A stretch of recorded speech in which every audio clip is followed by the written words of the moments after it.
a few metals I have taken here. The foremost one is iron.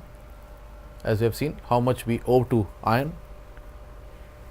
The iron is the central metal in hemoglobin, carrying the blood to various parts of our body.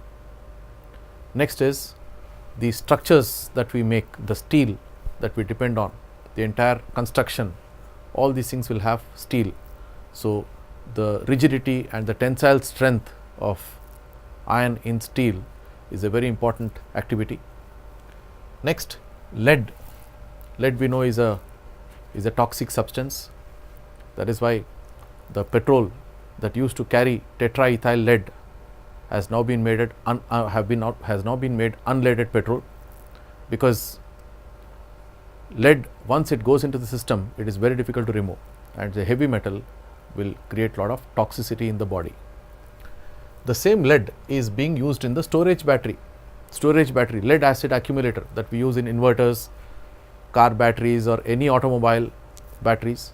They all are made up of lead and lead dioxide. Next, magnesium. Magnesium is a central metal in chlorophyll, the green pigment in plants. Then magnesium ribbon, we know in fireworks it gives a dazzling flame, white flame. Magnesium is also used as a reducing agent in metallurgy. Next, aluminum is known for its lightness and therefore used in aircraft parts. It is also a good conductor, and it is the aluminum foil which is used for wrapping the food materials. Then we also have now aluminum alloys, actually made up of aluminum duralumin, which is used as what shall we say, a cover for various establishments. It is also used in various petrol bunks. Next, zinc. Zinc is used in the galvanization of iron, that is in the protection of iron. Otherwise, iron undergoes corrosion. In the presence of zinc, the corrosion activity is decreased. Then zinc is a container which is used in the dry cell which we use at homes. That is a non-rechargeable ones, that is 1.5 volt, either in the form of pen cells or in the form of batteries. So, it is a container. Copper we know is used in electrical transmission because of its high conductivity.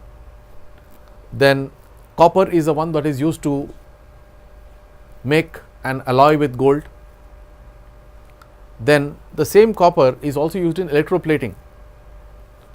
Next, mercury we know is used in thermometers or barometers because of its expansive capability, that is coefficient of expansion.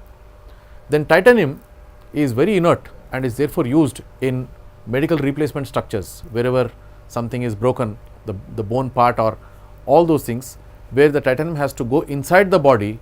So, there the bodily fluids will not react with titanium, and that is what is the advantage of titanium there. Next, titanium is also going to form a protective oxide layer over it and is therefore inhibiting the corrosion activity. So, we have seen here a few metals. So, if you just summarize what are all the basic things that we are dependent on, that is the physical property that is dependent on, physical or the chemical property that we are dependent on, is the structure, that is the rigidity and the tensile strength from iron. Then lead is also used, as we find in radiation places where radiation is there, the entire wall will have a lead covering because lead will not allow radiation. So, it is a protective screen. So, it is a, what shall we say, a general behavior of lead being able to stop radiation. Then lead is used in the storage battery as Pb and PbO2. Lead is also used in fuse wire because of its low melting point. So, this is assorted different properties of lead that we are looking into. Then magnesium, in the second part, that is magnesium ribbon used for making the light dazzle that we get in fireworks, and the magnesium being used as a reducing agent depend on the reactivity of magnesium. Magnesium is highly electropositive. Magnesium has a tendency to lose electrons. So, that activity we are looking on. Then in aluminum, it is the lightness, there is the less density of aluminum which is important in contributing to its activity. Then zinc, which is more electropositive than iron, which is more reactive than iron, is able to protect iron. So, there is also what shall we say an electron losing tendency of zinc, also useful here in the dry cell, because zinc is used as the anode here. Next, copper is the electrical conductivity that we are looking for. Then mercury is a coefficient of expansion that we are looking for. Then titanium is the stability, that is not getting reacted. The inertness of titanium is what is making it in both the state, that is both the applications, that is medical replacement structures and then corrosion inhibitor. Now, we look at the noble metals, gold, silver and platinum. Gold as an ornament is well known. Then it is also used as a cover for mainframe for artificial satellites, maybe because of the inert nature of gold. Next, silver is also in the ornamental part. Similarly, platinum. So, the ornaments are usually made up of metals which do not undergo corrosion, should not undergo corrosion rather. Then silver halides are used for making photographic films. For example, silver bromide is used. Then platinum is used as a catalyst for various reactions, including hydrogenation of oils.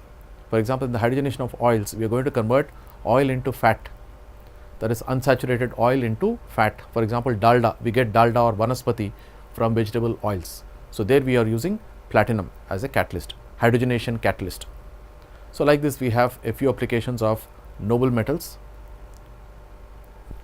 We will move on to non-metals, application of non-metals.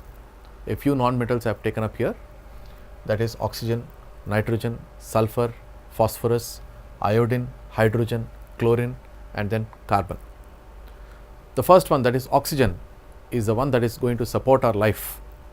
We breathe in oxygen. So, oxygen is useful for respiration. Without oxygen, there is no life. Then oxygen is also used for the combustion of fuels. Fuels which are there in the automobiles require oxygen, whether it is petrol or diesel or kerosene or even LPG, they require oxygen to combust and give us energy, and with that energy the automobile is being run.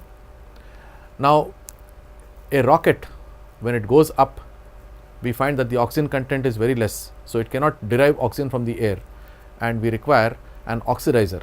Liquid oxygen is being used as an oxidizer in rockets. Then coming to nitrogen, nitrogen is the one that is going to preserve our foodstuff. We have seen that nitrogen can preserve foodstuff in chips packets that we have seen.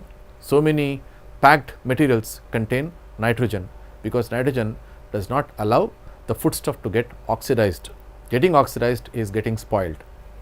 Next, nitrogen present in the atmosphere to the extent of 78% is going to dilute oxygen, and if it is not diluted, oxygen cannot be taken in. Our systems are not made to take 100% oxygen. So, nitrogen is a diluent. Nitrogen is also used in fertilizers that we have seen, NPK fertilizers, they require nitrogen. Then sulfur, sulfur is used in the vulcanization of rubber. Rubber, unless vulcanized, does not have a long lifetime. Similarly, we do not get enough tensile strength. So, for rubber to remain stable and for a longer time to be used, we need to vulcanize the rubber, and vulcanization requires sulfur. Sulfur is also used in insecticides and especially fungicides. Now, sulfur compounds are present in onion, garlic and a variety of food materials. So, sulfur has got a role to play even in foodstuff. Phosphorus, we know, is used in bones and teeth. Then phosphorus along with nitrogen and potassium is used as a fertilizer. Then coming to iodine, iodine is used as an antiseptic. We have seen tincture of iodine being applied on the wound. Then we have iodized salt, which prevents the iodine deficiency disease. Then coming to hydrogen, because of its lightness, It is being used in weather balloons. It is also used in fuel cells where it combines with oxygen to form water, extremely non-polluting hydrogen used in fuel cell. Then coming to chlorine, chlorine is used in the purification of drinking water. Then it is used for making a variety of substances including bleaching powder. We can have chloroform, we can have carbon tetrachloride, we can have freon, which was previously used as a refrigerant. So, like this we have a variety of substances prepared from chlorine. Coming to carbon, the entire organic chemistry depends on carbon, and carbon fiber, as we have seen in the previous case of a non-metal having a good amount of ductility. So, carbon fiber can be used as a ductile material. Then in the form of diamond, in the form of graphite, carbon is being used.